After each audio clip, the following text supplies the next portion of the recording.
Hey everyone, welcome back to my channel. Today I'm going to show you how to make sauerkraut at home with just a few simple steps. First, you want to start off by making sure everything that you're going to use is clean and sterilized. So here I have my husband washing out the bowls that I'm going to have the cabbage in, and also the mason jar that I'm going to be fermenting it in.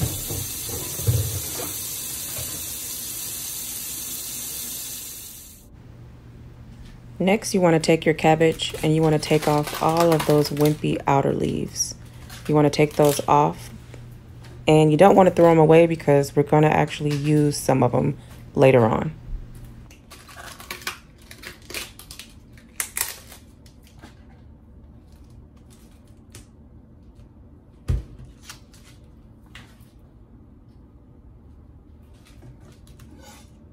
So after you get the outer leaves off, you're going to want to core your cabbage. This cabbage was almost 7 pounds. I actually could get 2 batches out of this. So I would just cut the end part off. Normally I would just cut it in half first and it would be easier to get the core out. But I just cut that end part off so that it could be easier for my knife to go through and cut the cabbage in half. And then once I cut it in half, I'm going to then cut that half in half, so I'll have 4 quarters.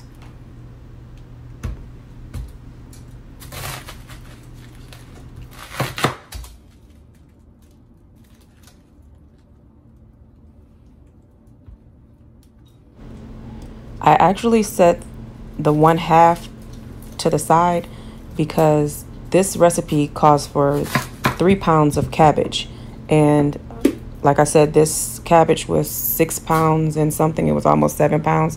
So I'm only going to use half for the first batch that I'm going to make.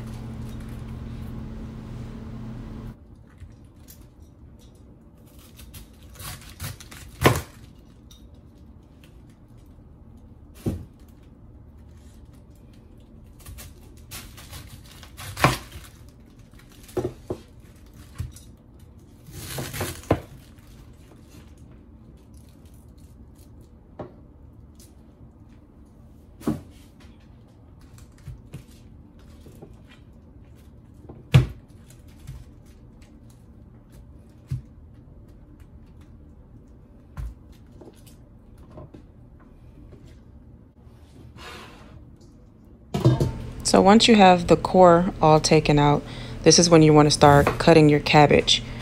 Now, I prefer to cut it because I like mine to be a little more crunchy, have a little more bite to it. But you could actually shred it on a grater if you have it, if that's easier for you, and if you want smaller pieces, or you could just cut it smaller.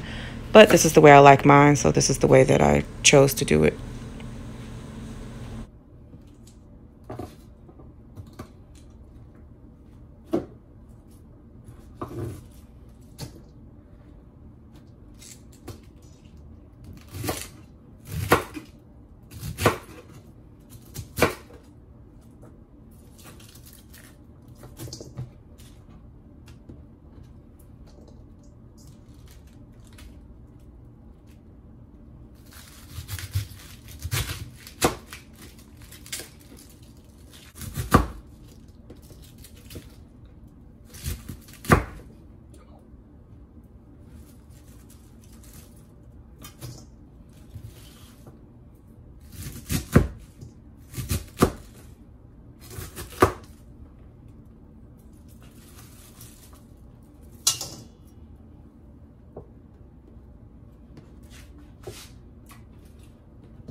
Now that you have your cabbage all cut up, you want to give it a good rinse.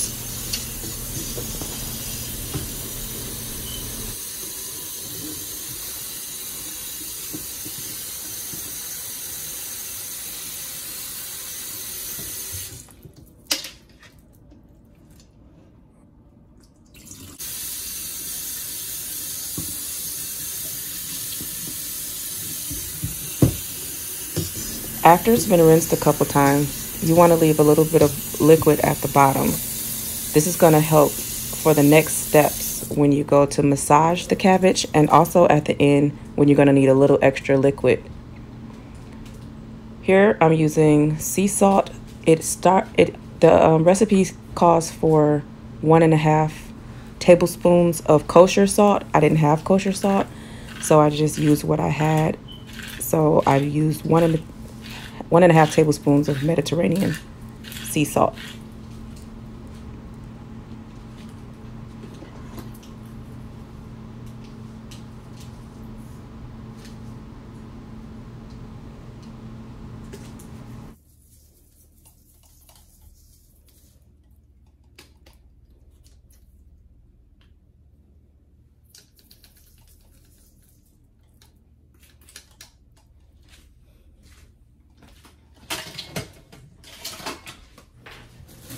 Now here is where you want to start to massage the cabbage. You want to get in there.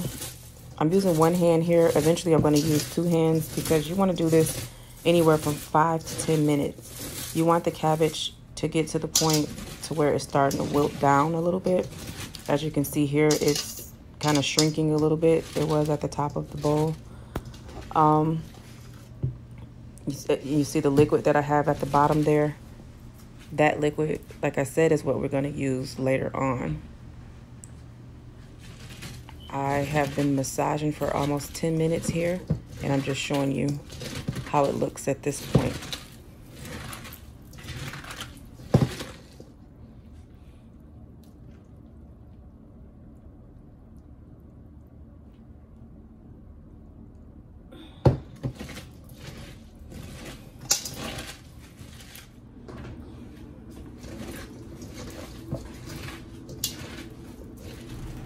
So after about 10 minutes of massaging, you want to add some caraway. I'm not sure if it's caraway or caraway, but you want to add this caraway seeds, and I think it is 1 tablespoon, but I just kind of eyeballed it here. And you want to massage that in also. At this point, I'm going to realize that this is what they use in rye bread.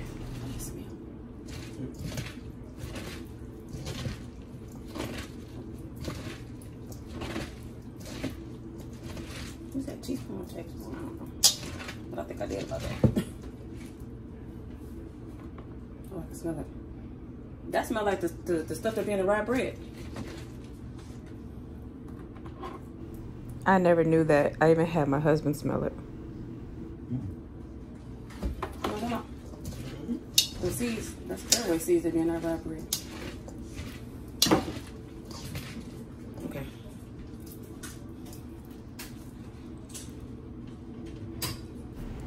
Now you want to get your clean and sanitized jar that you're going to put your cabbage in, your soon-to-be sauerkraut.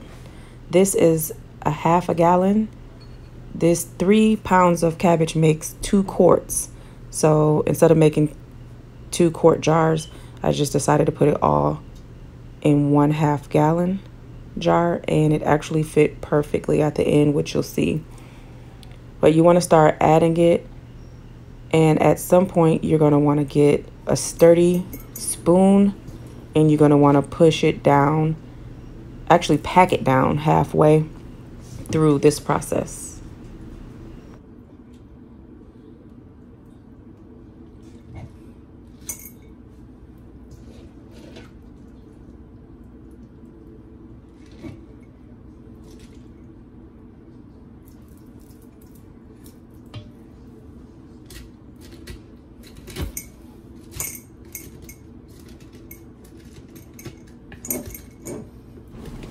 Now you see how as I'm packing it down, I'm actually making more room for the rest of the cabbage and also the liquid that I'll have to put in.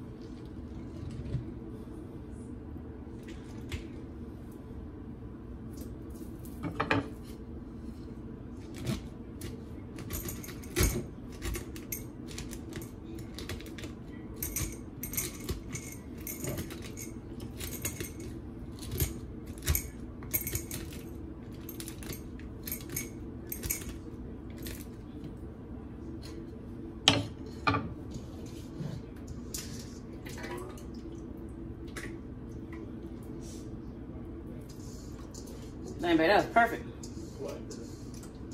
The amount versus. Mm-hmm.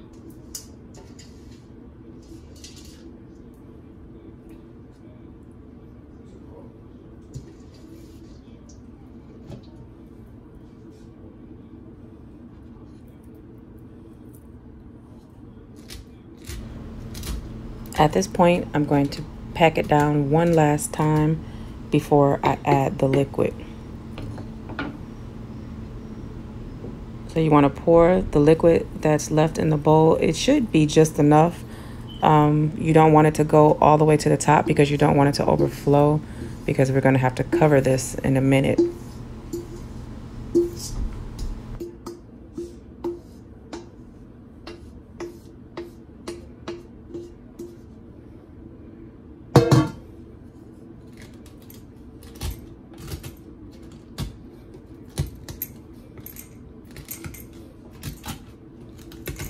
I'm packing it down here one last time just to make sure that the liquid that I have is just covering the top of the cabbage.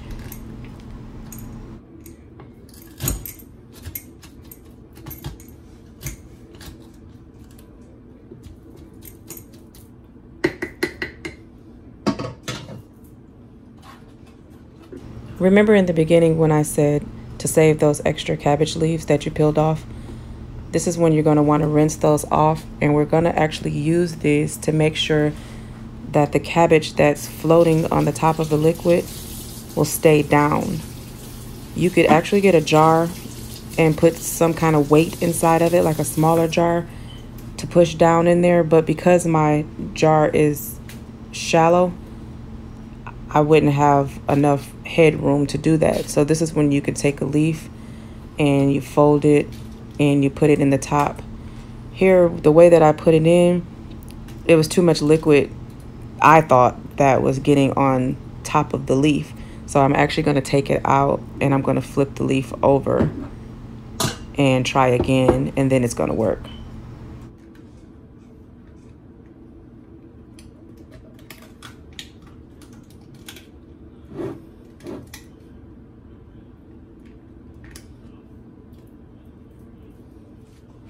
So we're pretty much done here. Now it's time to cover. You want to cover it with a paper towel, this and a rubber band to secure it. This is when I realized that my paper towel has the slit in it and that wasn't going to work. So I tried to use one piece and I realized that the sides were going to come up. So I realized that that wasn't going to work. So I took it off and then I crossed them over and then I put my rubber band on. And that was the one that worked. Now you're going to want to let this sit in a nice cool spot for about 3 to 5 days. I actually let mine sit for 5 days. Here is a picture that I have. One is the sourdough starter on the right that I had going, and the other one is my fermented cabbage, which is my sauerkraut. After the 5 days, it should be ready and you can taste it. And you can eat it at this point, and you can refrigerate for up to 4 to 6 months. So it's about 8 or 9 days later, and this is almost gone. I forgot to video when it was all done. I'm actually making another batch right now. And we've only been eating on this for like 3 or 4 days. But it turned out really good. So I just switched it from out of that half-a-gallon jar to this quart-sized jar, and we only have half left. That's how much we've eaten in the last 3 or 4 days.